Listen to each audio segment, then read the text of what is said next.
What is going on, everybody? Welcome back to the channel. After Sound here, bringing you Splinterlands content every single day. We also stream right here on this channel every Tuesday, Thursday, and Sunday morning, so come by and say hello. All right, this is my usual 5 biggest takeaways from the most recent town hall, which was on June 27th, 2022. Now, if you're new to the series or new to the channel, first of all, welcome. Second of all, this is not a summary. This is just the 5 things that kind of stuck out to me. If you are looking for a summary, there is the official town hall summary that you can look up by the team that is posted on Peak D. And there are other content creators out there that do both video and written summaries as well. So please make sure to go out and support them. But I have the official summary pulled up here, and I'm going to use this as a visual guide as well as my own notes, which are the big 5 takeaways. So first things first, you know this is near and dear to my heart, but modern format was talked about once again.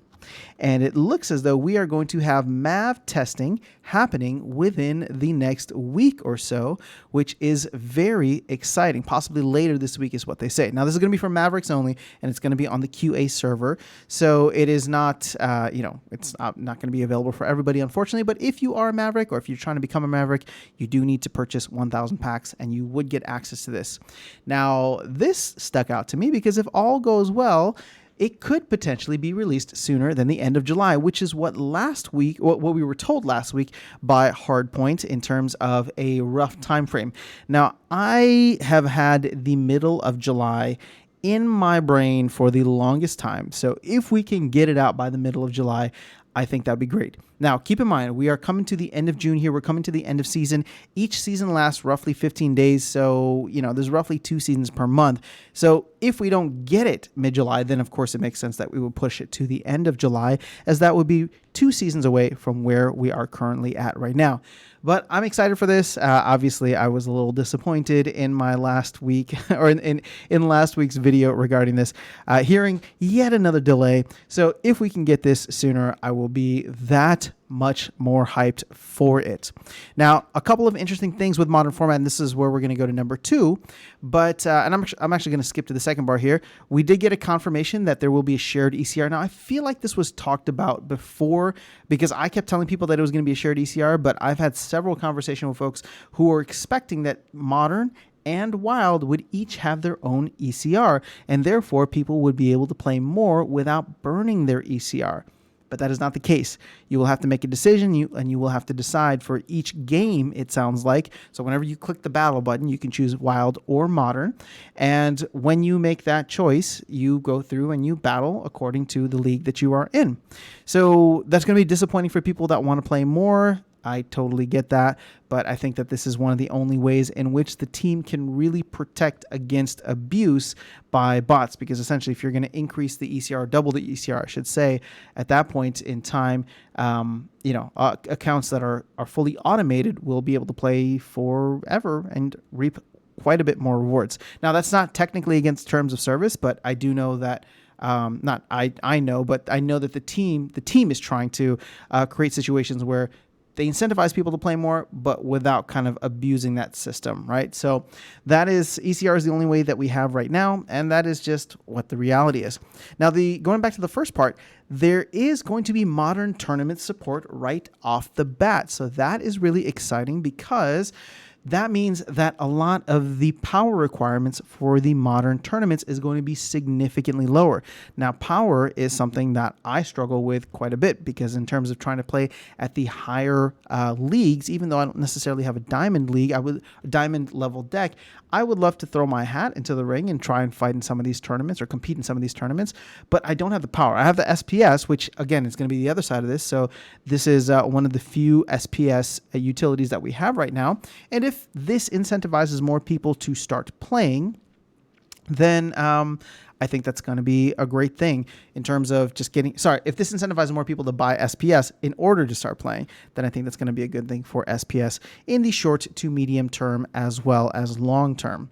So I'm liking what I'm hearing about modern right now. I think that if we can get what we are what we were, were told about so long ago. I think it can be an absolute game changer for many of the newer players like myself. And yes, I've been playing this game for probably 10 months at this point, because I think I started at the end of August 2021.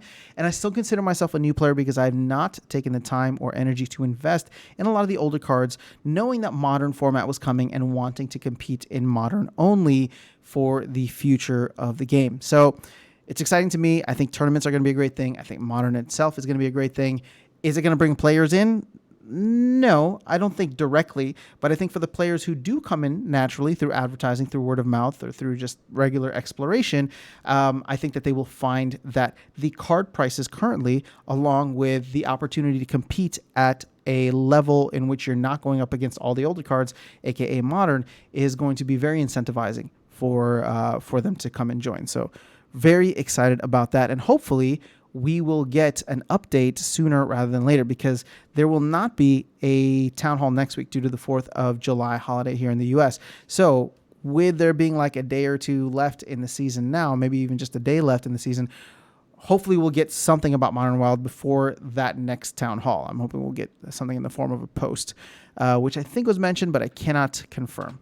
So let's actually jump down to number 3. Now, this is further out, and this is speculation, and this is not something that is even being codified or implemented or done anything with at the moment. But it's interesting to hear the team talk about finding ways in which brawls, as well as, and probably more importantly, Gladius cards can impact other cards, or other parts of the game, I should say. Now, Gladius cards, you can only use them in brawls right now, and that's kind of the beauty of them. But it would be nice. Well, actually, I kind of like that they're only there, because I think that's what makes brawls so much more interesting. You cannot buy your way to the top when you're playing in these different frays, in these different brawls. And I think that that's actually a really cool way to show that you are an OG and you've been around the game for a while, or that you've been playing the game consistently, winning and competing at the highest levels, and hopefully earning a lot to get those cards. It shows proof of work, in my opinion, and I think that that is really important. Now, if there are ways in which the cards can be used, such as, and this was the actual example given by Aggro, such as working on land, I think that'd be great too, because if you start to get a lot of extras in your brawl cards, it's not like you could play multiple ones, nor can you give them away to other people. So the other option, since you can't sell them, is to just burn them for DEC. And I would rather, if there's a way, use them on land or find some utility for them in the long run. So if that is something that can happen, again, there's not much information on land at this point, but since that was thrown out, that is something that I think we can reasonably expect, because it just makes sense, right? Otherwise, people will just be burning brawl cards or Gladius cards left and right once they get to a certain level where they just have extras of everything. So we wouldn't want to see that. We'd want to see those cards actually having utility and people to be incentivized to continue playing at those levels, right? And earning those cards so that they can continue to use them within different functions around the game. When it comes to brawls, I don't know what that is going to be necessarily, but I am very bullish on brawls overall. I'm actually more bullish on brawls than I am on tournaments, even though I know that tournaments are kind of where, Weirdbeard talks about how tournaments are the kind of, experimental space where they can just do certain things. And I think that's great, but I would love to see in the long run brawls and competitive like team battles, right? And I know you're not playing, it's still 1v1, but working with the top guilds, or the top guilds kind of working with each other, or, intra-guild to really compete and perform at the highest levels, I think it'd be really interesting. And I would hope that if there's future focus, money, attention, whatever it is that is needed, that ends up coming to brawls, and it really becomes kind of the esports of what this game could be and what this game could offer. Tournaments can be a one-off where you can do something that isn't like very, it doesn't need to be very intensive, but it could come in and just be something small, or like I said, one-off. But I really feel like long-term competitions, and if we start like leagues, for example, right? Leagues and long-term types of competitions, like think sports, right? So I think of like, what if instead of like seasons, there were brawl seasons as well that could run for several months, right? It's similar to like an NBA. And then at the end, you get the brawls, or the guilds at the top that are competing for like actual real prizes in SPS, or if they are able to bring in sponsors that could bring in real money to the space, right? That could be interesting, but I don't think we're there yet. I just think that brawls are where the focus should be. So I've gotten way off topic, but I like the fact that they're thinking outside the box for brawls and Gladius cards, because I think that will only incentivize people further to play in those parts of the games, in those parts of the game. Now, let's get into some really bullish stuff here. Now, Agro mentioned that there are 3 ecosystems currently being built around the Splinterlands space. Now, he mentioned specifically music, which is the Warner Music deal. He said there's some casino type thing, and I don't know if the arcade game that not Yamamat, but Hardpoint had talked about last week, I don't know if that falls under this, but also there is some stuff happening behind the scenes with sports. So these were the 3 things that he listed here, and they have nothing to do with with the actual Splinterlands game, which is exciting, because last week when we got the news from Hardpoint about this potential arcade game that's coming up, that was that was exciting in the sense that, okay, now we have an actual Splinterverse, right? There's going to be potential other games that come through with this, and it could just be something kind of crazy. Oh, here you go. So you got trying to build 3 types of ecosystems: so music, casino, and sports. But more information will be released on this later. So I just like the fact that this is growing out, and it seems like it's growing out at a very rapid pace, because one week we hear about just an arcade game from Hardpoint, and now we're hearing about music, which we already knew they were working with Warner Music, but the casino and sports side, that's really cool too.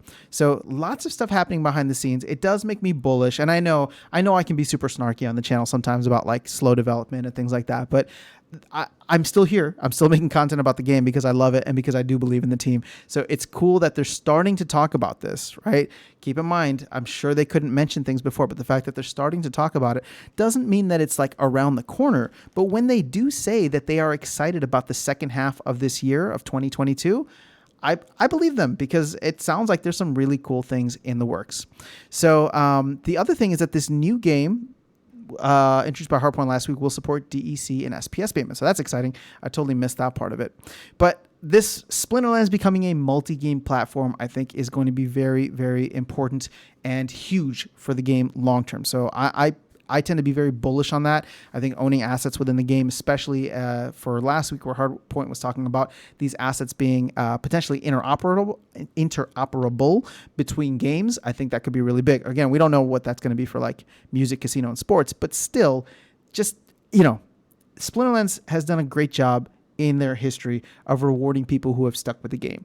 So if you are here now, and if you've been here and you've been struggling, but you still believe, then, patience, I do believe, will be rewarded. Frustration is understandable. And this is where we come through on the channel, where you can share your frustration with me. I share my frustrations with you, but there are some really cool things in the works here. And I, for one, am very excited about when we get news like this. I just hope that it's not like a lot of the other things that fall by the wayside, right? Like the sports athlete that is no longer, getting a promo card, or, the different ideas that they have for implementations that don't actually come to pass, or like land, right? Like, I hope if they're mentioning, music, casino, and sports, we're going to see this in the next 6 months rather than the next 3 years, or, if at all. But I do have to say that just to make sure we're all on the same page and nobody's coming away from this thinking that I need to go all in on this right now, because stuff takes time and stuff falls through.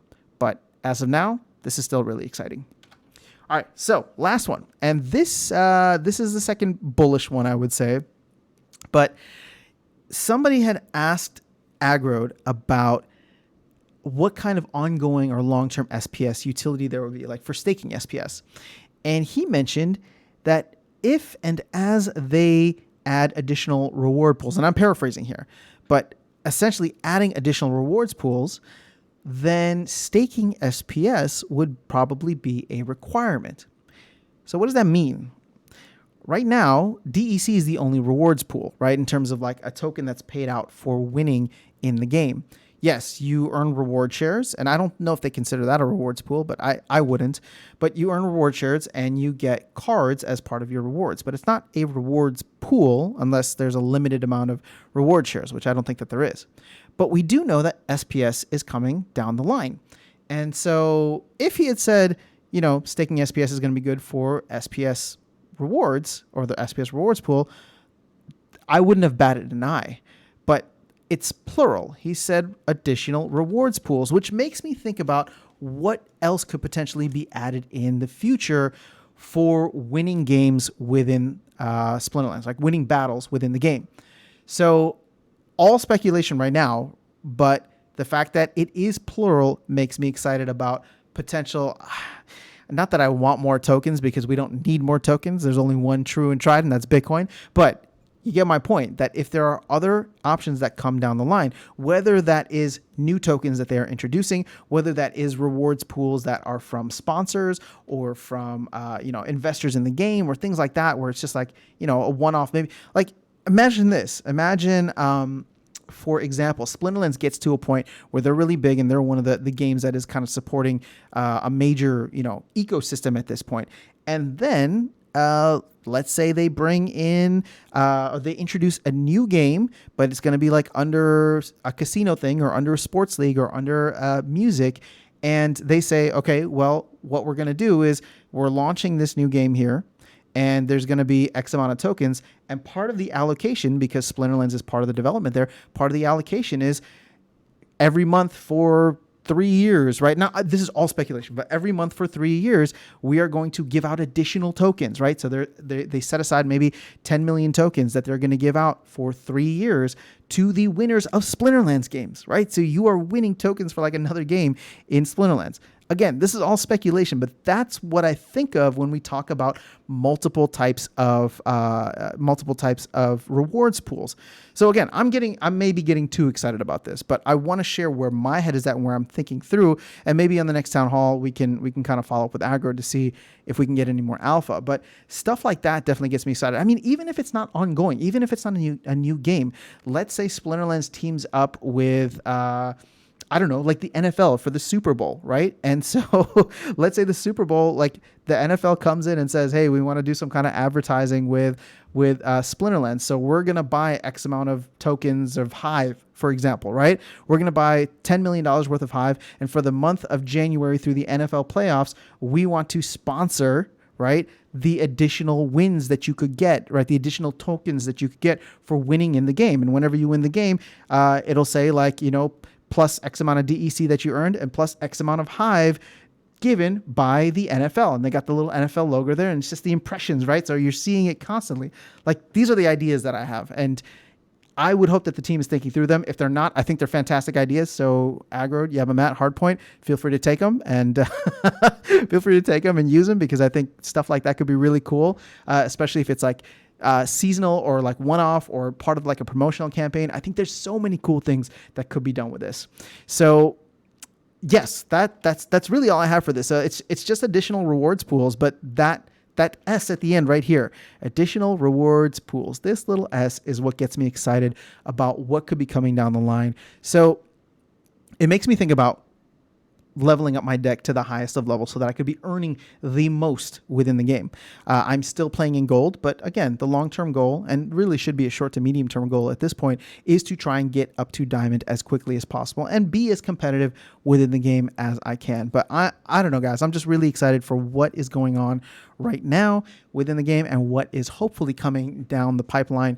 And again, that pipeline could be anywhere from 6 months to 2 years, but as long as Splinterlands keeps on developing and delivering, I am here and I'm pumped.